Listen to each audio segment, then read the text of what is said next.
the brush tool can be so much fun to use to create characters. And again, properties is very important when you are working, as is your brush size. And let's just say I wanted to make a little character that's like, you know, when you're nervous and you're a jumble of knots. And so you're just a complete jumble of knots. So I literally, I did not have object drawing on for this because the brush sees things as a fill, not a stroke. So it can be a little complicated with the brush. But the brush tool, when you have your properties, you can change how, like if I make a shape here, oops, and I have like these types of options. I can make a square brush. You can see here that it joins them all together when I make a shape. Alright, so if I did want to make a character with this, the best thing would be to name this layer body and then make a new layer. And let's say I'm just going to swap this to black so I can make some legs. And I'm just going to make some simple legs. I've got the smoothing on. I'm going to go back to just the regular circle brush. And he's just going to have some legs. I am going to label this legs. Nice thing is, these are in front of the knot. If I wanted to put these behind, I can literally reorder my layers, which is great. So now I'm going to make a new layer with my brush, and whoop, I made a shape. And just gonna make a little, I'm gonna call that right arm. And then I'm going to make a new layer.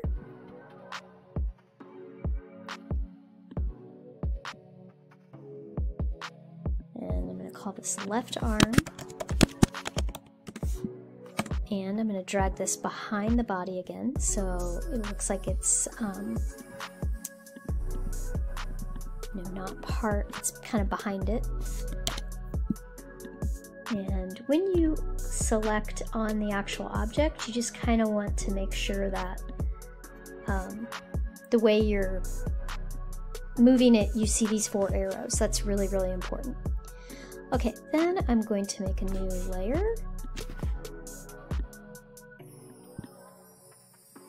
Oh gosh, I keep clicking on this circle. Now I'm going to use I could go over to properties and change the size of my brush. Another really quick way is if you find the bracket keys on your keyboard right, just to the right of the letter P, you can find those. So these are going to be the eyes. Make a new layer. Make these smaller. Maybe a little smaller. And these are going to be the eyebrows. Just call this brows. And I'm going to make another. I'm going to make another layer. And I'm going to make this the mouth. This time I may use the shape tool, and I don't want a stroke, so I'm going to turn that off.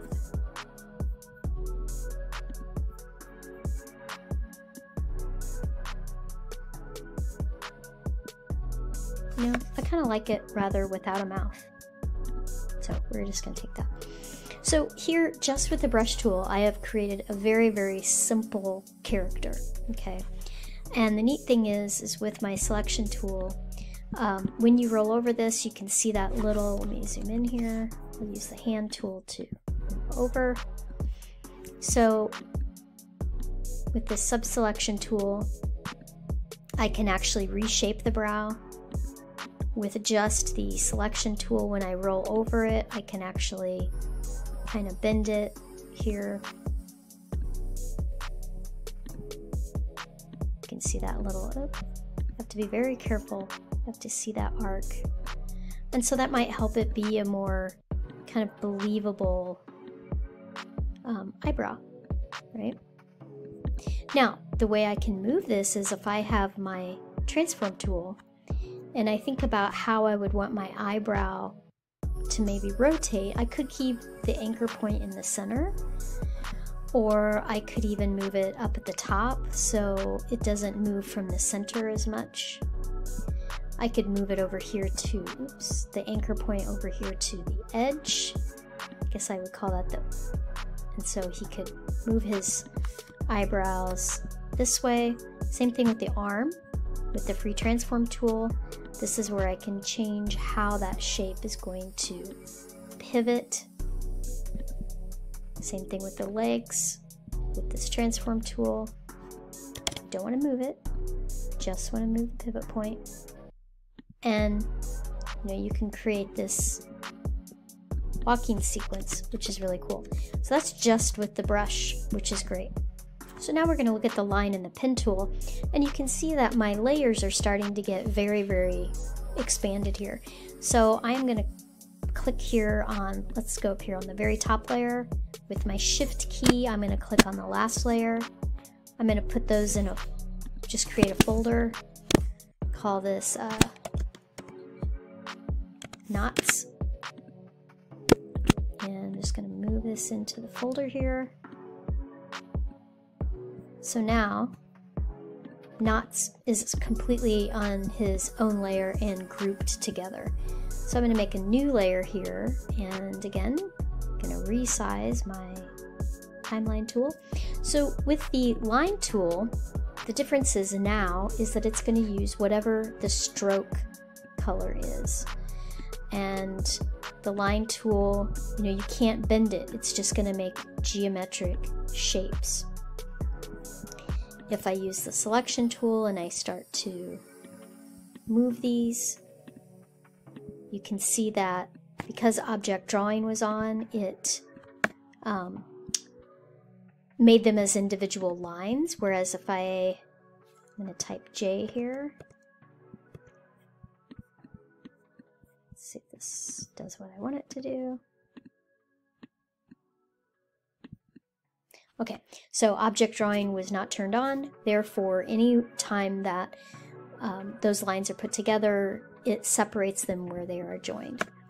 The pen tool also uses the stroke, but it works as wherever you click and drag, it will create points, and then you'll see when you come back to the start, it gives you a little circle. That's how you can close that shape.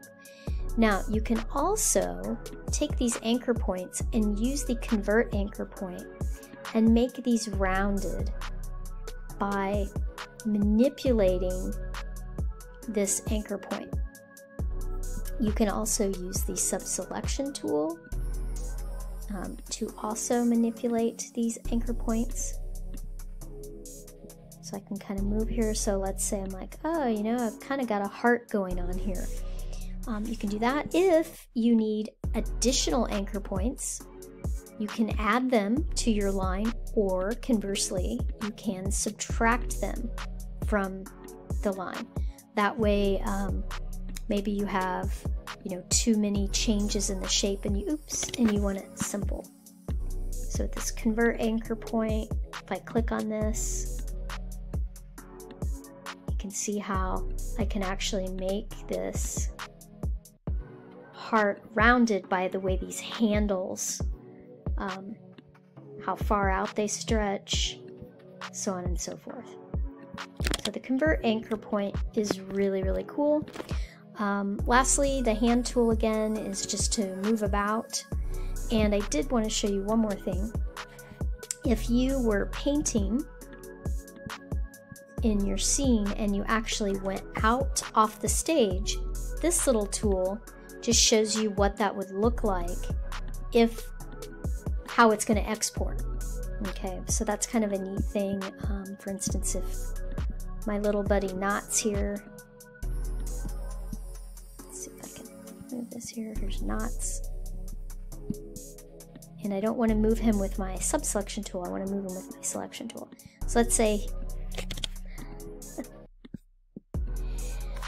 say he was moved here kind of off the page. Then if I use this tool, you can kind of see him walking off the stage, which is really great. Okay, all right, so that's it.